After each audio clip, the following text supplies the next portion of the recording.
மயிலாடுதுறை திருவாரூர் சாலையில் பாலம் கட்டுமான பணி நடைபெற்ற இடத்தில் இருந்து பள்ளத்தில் விழுந்து இளைஞர் உயிரிழந்தது தொடர்பாக ஒப்பந்த நிறுவனத்தின் திட்ட உதவி மேலாளரை போலீசார் கைது செய்தனர். விவரங்களுடன் இணைகிறார் செய்தியாளர் செல்லப்பா. விவரம்.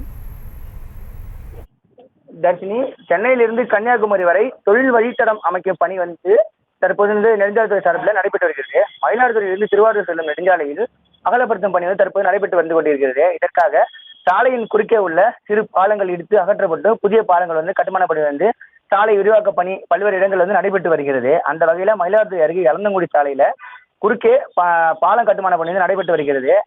இதுக்கு போக்குவரத்து ஒரு பகுதி பாலம் கட்டுமான பணி முடிவெற்று விடப்பட்டுள்ளது. இந்நிலையில நேற்று இரவு வழுவூர் பகுதியை சேர்ந்த இளங்கோவன் மகன் மணிகண்டன் விவசாய வேலைக்காக வேலை பார்க்கும் ஆட்களுக்கு உணவு வாங்குவதற்காக எலந்தங்குடி பகுதிக்கு வந்துள்ளார். அப்போது எதிரே வாகனம் வந்ததால் இருசக்கர வாகனத்தில் வந்த மணிகண்டன் கட்டுமான பணி நடந்து கொண்ட பாலத்தின் பேரிகார்டுகள் போதிய பாதுகாப்பு இல்லாததால் பாலம் கட்டுமான பணி பள்ளத்தில் வாகனத்துடன் கீழே விழுந்தார். இதில் 10 அடி பள்ளத்தில் விழுந்ததால் அதில் கட்டுமான பணியாக நீட்டி வைக்கப்பட்டிருந்த கம்பி தலையில் மற்றும் முதுகில் சொருகியதால் மணிகண்டன் சம்பவ இடத்திலே உயிரிழந்தார். இதனை கண்ட ஊர் மக்கள் ஒன்று திரண்டு எலந்தங்குடி சாலையில் மறியல் போராட்டத்தில் ஈடுபட்டு வந்தாங்க.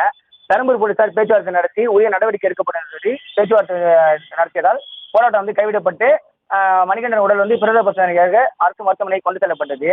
இந்த நிலையில நெடுஞ்சாலைத்துறை அதிகாரிகள் மற்றும் ஒப்பந்ததாரர்கள் மற்றும் வழுவூர் கிராமவாசிகள் பெரம்பூர் காவல் நிலையத்தில் பேச்சுவார்த்தையில் ஈடுபட்டனர். பேச்சுவார்த்தை தோல்வி அடைந்ததை அடுத்து ஒப்பந்த நிறுவனமான புதுச்சேரி மாநிலம் ஓம் சக்தி கன்ஸ்ட்ரக்ஷன் உதவி திட்ட மேலாளர் நாகராஜ் என்பவர் பெரம்பூர் போலீசார் கைது செய்து விசாரணை நடத்தி வருகின்றாங்க. மேலும் இந்த பாலம் பணி கடந்த 2 வருடங்களாக இந்த சாலை அமைக்கும் பணி நடைபெற்று வருவதாகவும் பாலங்கள் ஒரு பக்கம் சரி செய்தும் ஒரு பக்கம் சரி செய்யாத நிலையில் இருப்பதாகவும் விபத்துகள் நடைபெற இருப்பதாகவும் பொதுமக்கள் குற்றம் சாட்டுறாங்க. உடனடியாக இந்த பாலத்தின் பணி விரைவில் முடித்து மக்கள் பயன்பாட்டுக்கு கொண்டு வர வேண்டும் என்பது அப்பகுதி மக்கள் மற்றும் மயிலாடுதுறை மக்களோட கோரிக்கையாக உள்ளது. தர்ஷினி,